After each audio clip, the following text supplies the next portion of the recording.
the medical world really has failed people with my kind of MS because there's nothing. We're just kind of like caught in a black box.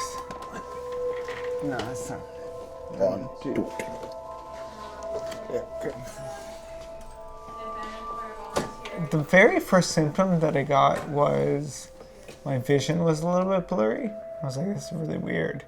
Like, I have to get this figured out. I'm a filmmaker. I need my vision.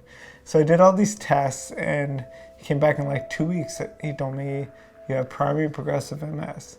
And there's no medication. There's obviously no cure. There's no treatment.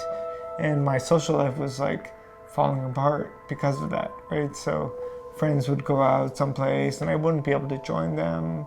Because of the lack of the accessibility in the subways, and it just feels like you're really trapped. You're in like this amazing city with all these resources, but they're just like this far out of reach. I spent a lot of time at home alone, and that's when I came up with the idea of AccessMap. AccessMap is, I like to think of a Yelp for people with disabilities. So a way of rating the wheelchair accessibility of businesses and places in your community. So the way that it works now is that it's powered by Google, so Google's API.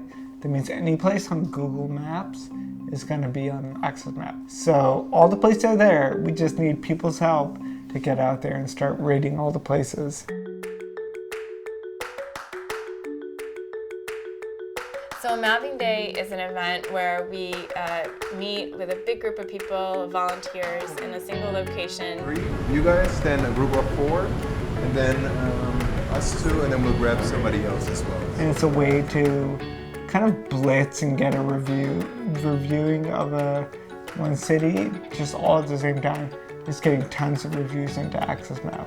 Okay, so today we're going to be canvassing between Varick and Lafayette. It's really great working with people who don't have disabilities, but then they don't realize all the challenges that we face. Like, is the washroom accessible, things like that. They don't notice, so it kind of blows their mind, I think, when they realize all the little details. Just within the last 15 minutes going on the scooter, I faced, small little bumps on the sidewalk where I'm completely scared and terrified thinking this whole thing could tip over. In general, we didn't expect that doors are going to be such a big problem too. If you're by yourself, you have to open it and get through. Then they realize that they're really helping a lot of people with this. So wait, what did you guys rate that? So I would say 4. Yeah, I would say 4 too, because you can't tell that there's an accessible entrance.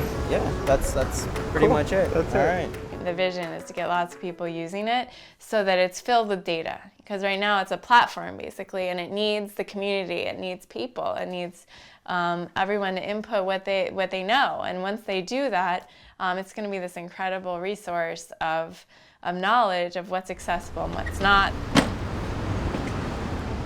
Streets are the worst. Kind of stuck. When I met him, he was walking using a walker. Now he needs help eating, he needs help getting ready in the morning, he needs help with everything. So like disability just does all these things to like pull you apart. Is as my MS gets worse, there's going to be less and less that I can do. So my hopes for AccessMap and all the work that Alice and I do is really to help change the face of disability and make it easier for us. But it's also access to enjoying things with your family. This is pretty cool.